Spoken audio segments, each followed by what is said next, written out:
Hi, I'm Magda from Crypto Masters, and today I'd like to talk to you about the low information diet. Now you're probably thinking, what does the low information diet have to do with making it big in crypto trading? Well, actually loads. But before I continue, I'd just like to ask you to subscribe to our channel because it would be great if we could grow it together. Now, back to the information diet. So the concept of the low information diet was created by Tim Ferriss in his best-selling book called The 4-Hour Week. Now, this book is basically a how-to book that tells you how to transform your life from a 40-hour working week to a 4-hour working week. 4 hours working in a week, imagine that. You could learn Norwegian, Japanese, Croatian, or you could probably eat a new national meal in a different country every day, or if you wanted, you could go join that Peruvian tribe and become a shaman. So yeah, loads of possibilities, the sky's the limit. Okay, but let's get back to Earth. So why am I telling you about the information diet? Well, it's because we live in the information era. We live in the era of communication. We are all constantly bombarded with millions of pieces of information from each and every side. So we are on a very high information diet. And if you think about it, probably that little computer called your mobile phone never leaves you for a moment, right? It's always beeping, informing you that you've got a text message or you've got some kind of notification from Reddit, from Instagram, from Telegram, from Twitter, you name it, right? What about Facebook?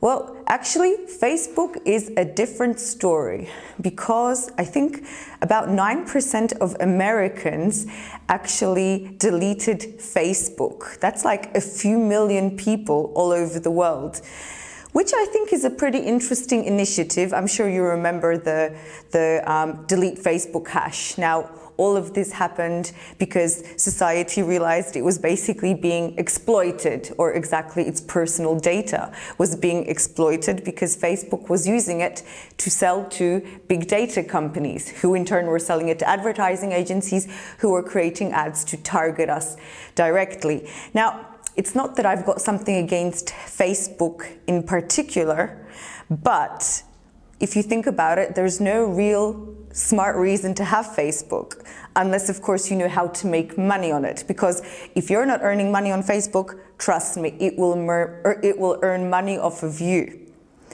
Statistics actually show that every third visit on Facebook ends in lower levels of self-esteem, in lower levels of self-confidence.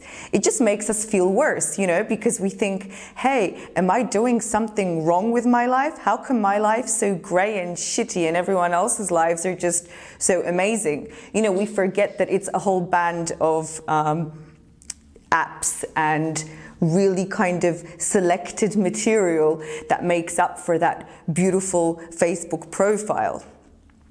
But there's actually two interesting phenomena that I'd like to mention that kind of, I would say, comments on the phenomenon of Facebook in a nutshell. So I'm not sure whether you've heard, but nowadays people actually pay money to get photographed in a private jet. So it's not like they're flying anywhere. No, they just want to have a picture to post on Facebook to say, hey, look at me. My life's all about flying in private jets from Miami to New York to Paris. So it's a bit sad, but it just shows that, you know, the image is what we need to kind of show everyone to show off in some way. Or what about all those images that you have of people lying around on beautiful beaches in the Bahamas and you're like, oh my God, how come I can only afford to go on holiday, you know, by the local seaside? Well, what they're actually not showing you is that it's a low budget holiday and the beach is probably trashed and they've spent a whole hour picking up cans of Coke and of beer and of plastic bags just to take a good picture. And then they've added like loads of good color saturation filters, you know, to make it look tropical. So that's the problem with Facebook. Now, what's the problem with information on the internet? The thing is, most people and most information on the internet is unverifiable. So let's say you want to be a crypto trader. Obviously, you need to find a healthy, verified source of information. But on the internet, you can't really tell whether the people you're following or you're reading really know what they're talking about. I mean, the world right now is made up of whole lists of marketing catchphrases that know how to convince the consumer that, hey, this guy really knows what they're talking about. You know, you've got like neuro-linguistic programming techniques where you've got lists of phrases. If you use them, you'll sound really professional. So is this the kind of data you want to be basing your investment decisions on, especially when you're like investing a fair share of your general kind of budget? Probably not. Now, the second thing that is the problem with information on the internet is that there's just way too much of it. So even if it is verified and it comes from a trusted source and it holds water, you're just bombarded with so many pieces of information that you can't even like make sense of it. You know, the human brain isn't made to function in such a high information environment. So before you make up your mind, you've got a different thought and you're just all over the place. And also, we can't forget that we are emotional creatures. So let's say you go on the internet, you read an article where you've got this guy sounds pretty professional saying that, you know, the crypto markets are going to be expanding, they're on the rise, you know, you take all your money, you invest, you're really excited. But then, of course, you need another hit of your information addiction and you read another article that's like the crypto apocalypse. It was all just a bubble. All these people got cheated, you know, and in a frenzy of stress, depression, and anger, you sell off whatever you bought with, and you're angry at the first person who wrote the article, and you're just like running around in a fit of mass hysteria. But in reality, you know, nothing actually happened, right? If you hadn't kind of read a ton of different pieces of information, probably you'd be, you know, a happier person. Okay, but in the past, the problem was with the television screen. So statistically, the average American watches 4 hours of television a day. That is half a working day. Imagine what would happen if everyone, like, instead of working for 4 hours, kind of, I don't know, invested some money in reading a book about a business that they wanted to develop. Wouldn't that kind of expand your free time, or just make you have a job that you actually wanted to have? You know, probably if you called your friend and said, hey, you know, let's start this great new business. Let's make clothes in the Ukraine because resources are cheaper there, and then we can market it via a fashion blog in Russia because that's where the money's at. They'd be like, I ain't got time for this. It's like, what? Because you're busy kind of watching television? Well, some of them say, hey, it's not just television that I'm watching, I am watching the news. And as all self-respecting people know, we need to know what's happening in the world, right? If you think about it, the news is all about falling planes and serial murderers and melting ice caps and, you know, undernourished children and overnourished children. So no good news whatsoever. And it's nobody's fault, really. It's just what the news and the media is about. It's about sensationalist knowledge that isn't going to do you a lot of good because it's just negative. It puts you in a negative mind frame. And then you have that group of people who suddenly grow up and decide that TV screens really are the evil of the world, and they get rid of them. But do they start reading books? Nope, they sign up to Netflix and Spotify. Now, don't get me wrong, it's an improvement, but it's still consumption. Now, I'm not saying that consumption is a bad thing, because obviously if we didn't have consumption, we wouldn't feel the need to work and we wouldn't be motivated to kind of like invest in ourselves, etc. I'm just saying that we shouldn't be so proud of ourselves that we got rid of those television sets, because at the same time we're subscribed to 40 YouTube channels and we're subscribed to 30 Telegraph channels, and we're following 60 crypto financial advisors on Facebook. So we're still consuming a lot of unnecessary information. And if you think about it,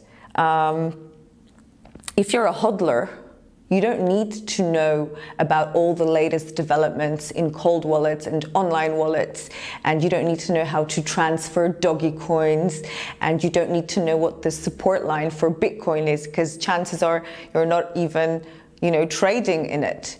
So it's all about selecting the information that is necessary for you. So why do people do it? Why do they kind of trash their brains with all this additional information that doesn't concern them?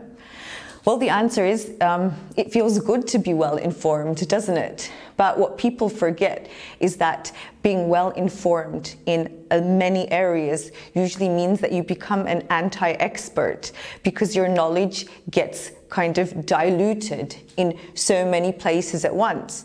Becoming an expert means that you select a very narrow field and you stick to it. Yeah, you stick to it, you don't get sidetracked, no anecdotes. Neil Armstrong, he didn't decide that he was going to be an astrophysicist and astronomer, a rocket scientist and an astronaut. No, he decided he was going to be an astronaut that was going to walk on the moon. He didn't get sidetracked. It was a very concrete, narrow area, and he succeeded. And that's the truth for all the big fish that succeed. They select one small area and they stick to it. So if you're a hodler, you can't simultaneously be a trader and an ICO specialist and a financial analyst. You need to know what information is vital to your area. So you've probably already done your homework. You've analyzed your product, you've analyzed the project, and now you just need to check from time to time if it's not a scam. And that's it. You don't need to bombard your head with all that additional knowledge, right? Now, the next thing is what other elements are really important in the low information diet? How can we, for example, not be stressed when the market is in the red? Well, basically, all we really need to do is know what our main area of interest is. So if I'm a hodler, I don't really need to be part of all those chat groups and those YouTube channels that are, propagating all those mass hysteria, crypto apocalypse information, because I'm a hodler. So, I don't care about price kind of reductions, and I don't care about the market being in the red, because I'm in it for the long run. I'm investing in the long term.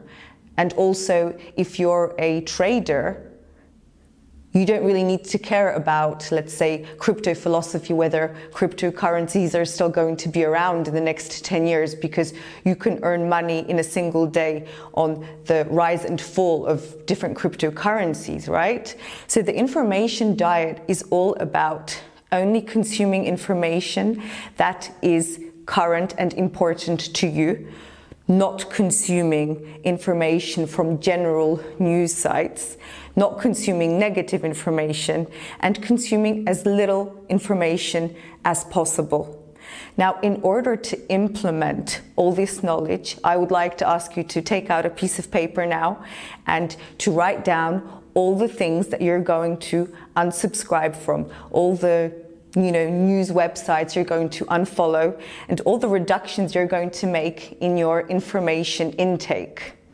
And you'll be very surprised at how fast you're suddenly on track to becoming that 4-hour-a-week working millionaire. Thanks a lot for listening, and I'll see you next time.